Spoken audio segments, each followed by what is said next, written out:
Welcome everyone, welcome to commerce 2.0, a new version in commerce. आप सभी का स्वागत है कॉमर्स 2.0 में। एक न्यू वर्जन है कॉमर्स की दुनिया में, कॉमर्स 2.0। आप सभी का स्वागत है।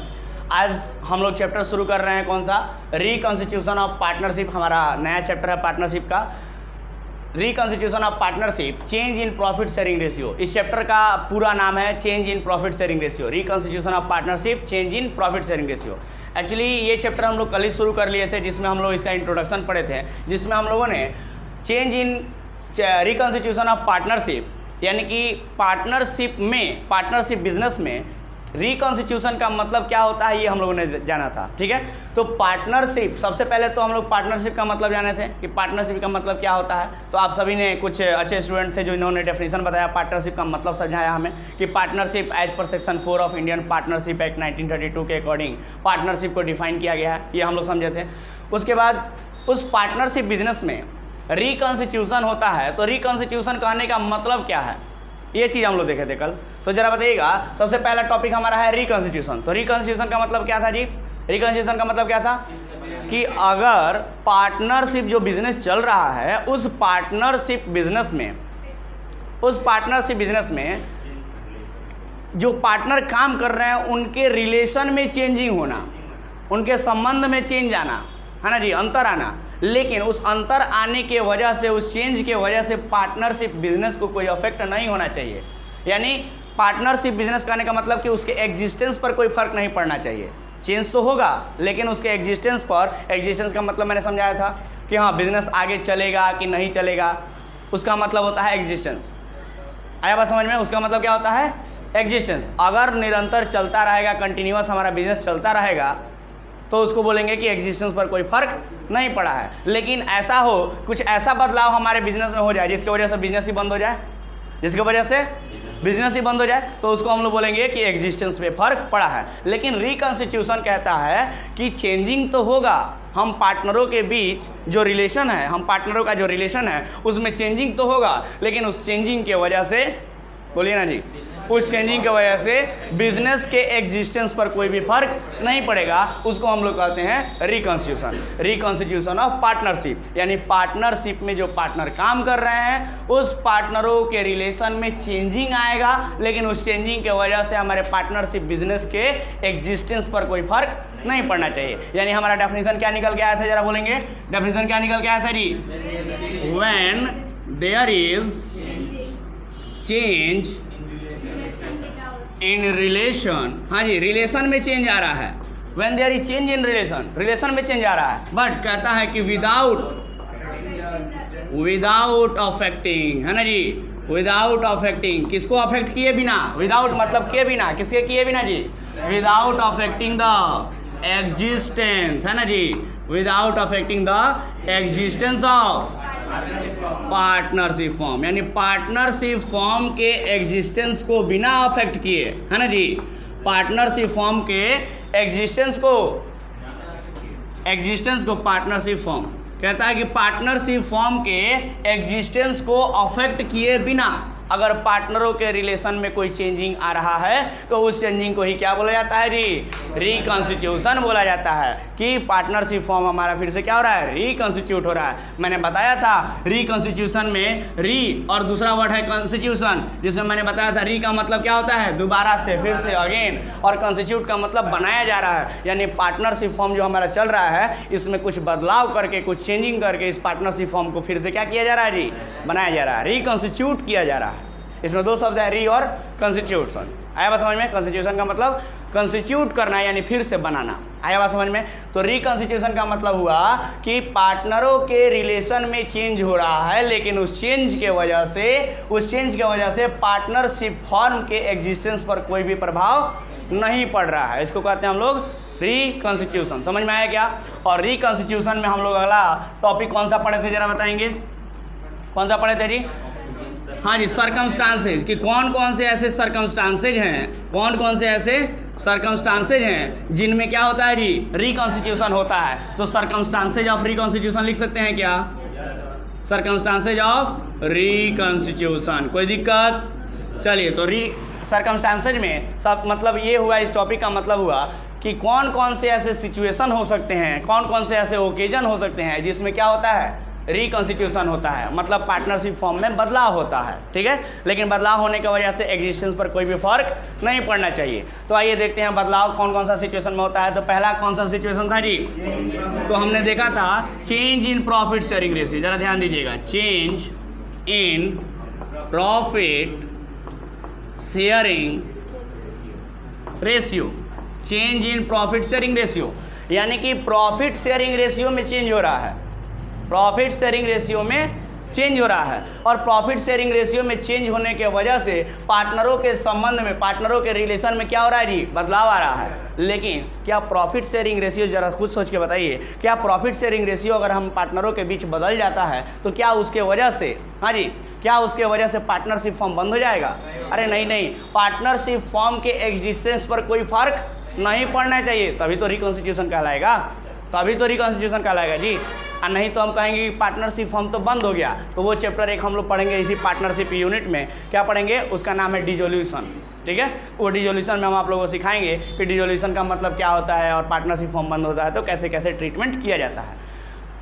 फिलहाल हम लोग पढ़ रहे हैं रिकॉन्स्टिट्यूशन में, और रिकॉन्स्टिट्यूशन में हमने पहला change in profit sharing ratio देखा है कि प्रॉफिट शेयरिंग रेशियो में जो भी एग्जिस्टिंग पार्टनर है, यहाँ पे आप और डिटेल में अगर लिखना चाहें तो लिख सकते हैं change in profit sharing ratio of existing partner, यानी जो लोग ऑलरेडी काम कर रहे हैं, एग्जिस्टिंग पार्टनर, हाँ जी, एग्जिस्टिंग पार्टनर जो हमारे बिजनेस में ऑलरेडी पार्टनर हैं, उनके प्रॉफिट शेयरिंग रेशियो में क्या हो रहा है जी, चेंजिंग आ रहा है, बदलाव आ रहा है। लेकिन इस बदलाव के वजह से हमारा जो गोइंग कंसर्न यानी एग्जिस्टेंस है, इस पर कोई भी प्रभाव नहीं पड़ना चाहिए। आया बात समझ में? तो ये था हमारा पहला सर्कमस्टांसेस। दूसरा, आइए दूसरा बताइएगा, दूसरा कौन सा था जी?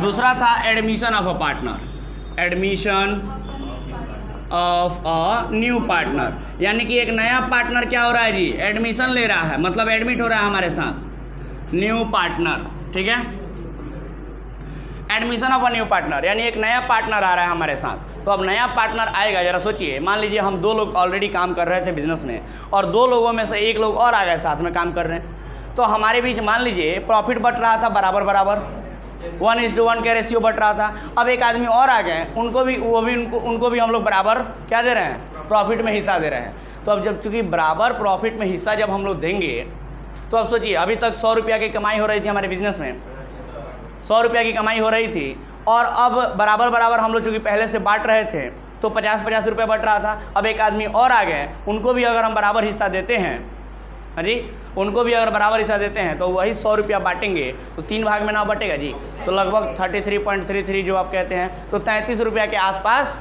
आएगा हिस्सा। कहाँ 50 रुपया मिल रहा था और कहाँ अब 33 रुपया मिलेगा, अंतर है कि नहीं है जी? लेकिन क्या उससे बिजनेस पर कोई फ़र्क पड़ रहा है, मतलब उसके एग्जिस्टेंस पर, क्या बिजनेस के एग्जिस्टेंस पर कोई फ़र्क पड़ रहा है? कोई फ़र्क नहीं पड़ रहा है। आया क्या बात समझ में? तो कहता है कि अगर एडमिशन होता है नए पार्टनर का तो इस केस में भी हमारे पार्टनरशिप फॉर्म का क्या होता है जी, रिकॉन्स्टिट्यूशन होता है, लेकिन उसके एग्जिस्टेंस पर कोई फ़र्क नहीं पड़ता है। उसके बाद तीसरा बताइए, हाँ जी, कोई पार्टनर अगर रिटायर कर जाता है, कोई पार्टनर अगर रिटायर कर जाता है तो लिखेंगे रिटायरमेंट ऑफ पार्टनर। अरे और कोई पार्टनर रिटायर कर जाता है, हाँ जी, अगर कोई पार्टनर रिटायर कर जाता है तो उस केस में भी हमारे फॉर्म का रिकॉन्स्टिट्यूशन होता है, लेकिन एक आदमी कोई रिटायर हो गया तो क्या पार्टनरशिप फॉर्म बंद हो जाएगा जी? नहीं, उसके एग्जिस्टेंस पर कोई भी फर्क नहीं पड़ना चाहिए। देखिए आप लोगों को बार बार मैं रिपीट कर रहा हूँ कि एग्जिस्टेंस पर कोई भी फर्क नहीं पड़ना चाहिए। ये बहुत इंपॉर्टेंट वर्ड है, की वर्ड समझ सकते हैं इस डेफिनेशन का। आया क्या बात समझ में? तो कहता है कि रिटायरमेंट के वजह से पार्टनरशिप फॉर्म पे कोई फर्क नहीं पड़ना चाहिए, तो रिटायरमेंट ऑफ पार्टनर भी हमारा क्या कहलाएगा, रिकॉन्स्टिट्यूशन कहलाएगा। अगला बताइए,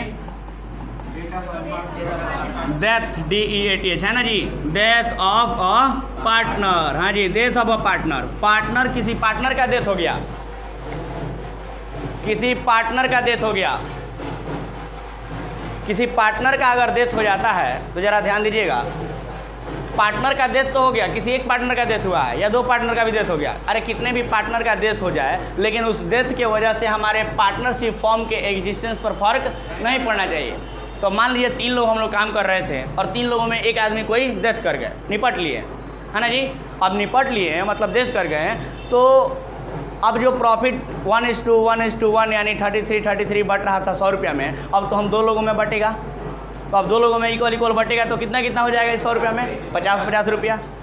तो कहने का मतलब कि प्रॉफिट शेयरिंग रेशियो में बदलाव आ रहा है डेथ की वजह से, और डेथ की वजह से बदलाव आने की वजह से हमारे फॉर्म के एग्जिस्टेंस पर कोई भी फर्क नहीं पड़ रहा है, जिसको हम लोग क्या बोलते हैं जी, रिकॉन्स्टिट्यूशन बोलते हैं। तो डेथ के वजह से भी हमारे बिजनेस के, हमारे फॉर्म के एग्जिस्टेंस पर कोई भी फर्क नहीं पड़ना चाहिए। तो ऐसे चेंजिंग को ही क्या कहा जाता है जी, रिकॉन्स्टिट्यूशन कहा जाता है। उसके बाद एक लास्ट केस हम लोग देखे थे, हाँ जी। तो एक और होता है जैसे कि डिसोल्यूशन का केस मैंने कल आप लोगों को समझाया था कि अगर डिसोल्यूशन का मतलब होता है कि पार्टनरशिप फॉर्म बंद हो रहा है। अरे भाई साहब, अगर पार्टनरशिप फॉर्म बंद हो रहा है तो फिर तो एग्जिस्टेंस पर फर्क पड़ा, पार्टनरशिप फॉर्म अब रहा ही नहीं, यानी अब उसका कोई एग्जिस्टेंस ही नहीं रहा। और रिकॉन्स्टिट्यूशन का कंसेप्ट कहता है कि उसके एग्जिस्टेंस पर कोई भी फर्क नहीं पड़ना चाहिए। अगर पार्टनरशिप फॉर्म बंद ही हो जाएगा, डिसॉल्व हो जाएगा, तो फिर किस बात का रिकॉन्स्टिट्यूशन। तो इसीलिए डिसोल्यूशन जो हमारा वर्ड है, डिसोल्यूशन जो सर्कमस्टांसेज है, वो रिकॉन्स्टिट्यूशन का हिस्सा नहीं होता है। लेकिन एक एक्स्ट्रा केस आप लोगों को मैंने बताया था, कौन सा केस था जी, वो एमालगमेशन। हाँ जी, amalgamation of partnership firm, amalgamation of partnership, जिसमें मैंने बताया था कि जब 2 या 2 से अधिक पार्टनरशिप फॉर्म एक साथ मिलकर के काम करने लगते हैं,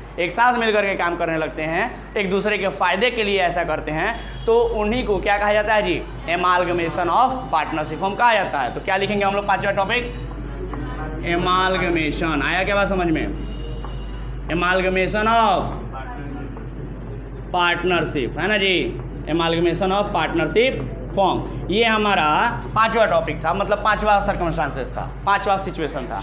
तो हम लोग देखें कि रिकॉन्स्टिट्यूशन का मतलब क्या है, और रिकॉन्स्टिट्यूशन में कौन कौन से सिचुएशन में, कौन कौन से सर्कमस्टांसेज में हमारा रिकॉन्स्टिट्यूशन होता है। कोई दिक्कत, क्लियर है?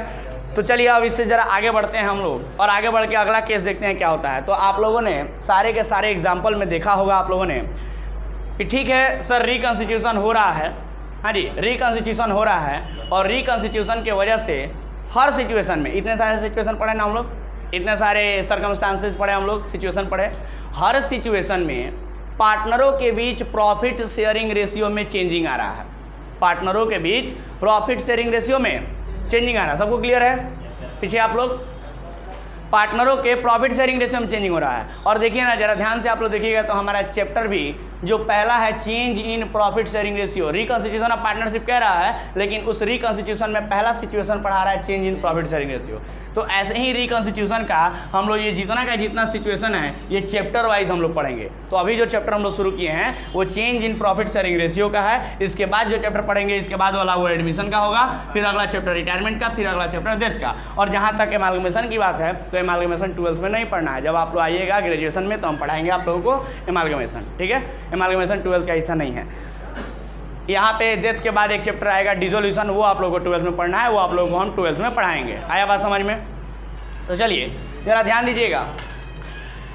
तो ये जितने के जितने सर्कमस्टांसेज है, ये सारे के सारे सर्कमस्टांसेज एक एक चैप्टर बन के आएगा जी, जिसमें पहला सर्कमस्टांसेज कौन सा है, पहला सिचुएशन कौन सा है, change in profit sharing ratio. तो आइए हम लोग शुरू करते हैं change in profit sharing ratio. तो ध्यान दीजिएगा, change in profit sharing ratio पे ध्यान दीजिएगा कि प्रॉफिट शेयरिंग रेशियो में क्या हो रहा है, चेंज हो रहा है, मतलब बदलाव हो रहा है ना जी, बदलाव हो रहा है। तो जरा ध्यान दीजिएगा, प्रॉफिट शेयरिंग रेशियो में बदलाव हो रहा है। तो जैसे कि एक एग्जांपल लेते हैं, कोई सा भी एग्जांपल। तो हमने कहा कि change in profit sharing ratio of existing partner, यहाँ हम वर्ड लिखे हैं। क्यों लिखे हैं इसका मतलब समझिए कि जो ऑलरेडी पार्टनर बिजनेस में काम कर रहे हैं, ऑलरेडी जो पार्टनर लोग बिजनेस में काम कर रहे हैं, उनके प्रॉफिट शेयरिंग रेशियो में बदलाव हो रहा है। जैसे मान लीजिए कि आप तीनों लोग जी, आप तीनों लोग पार्टनर हैं, हाँ जी, देखिए कितने मगन रहते हैं तीनों लोग पार्टनर हैं, बिजनेस कर रहे हैं। अब पार्टनर हैं तो मान लीजिए कि तीनों में प्रॉफिट बढ़ रहा था, जैसे 2:1:1, ध्यान दीजिएगा 2:1:1, या फिर कोई भी रेशियो ले सकते हैं 3:2:1। हाँ जी, ये थोड़ा ज़्यादा काम करते हैं, तो इनको 3 हिस्सा देंगे प्रॉफिट का। वो थोड़ा कम करते हैं तो उनको 2 हिस्सा देंगे, और वो और भी कम करते हैं तो उनको 1 ही हिस्सा मिलेगा प्रॉफिट का।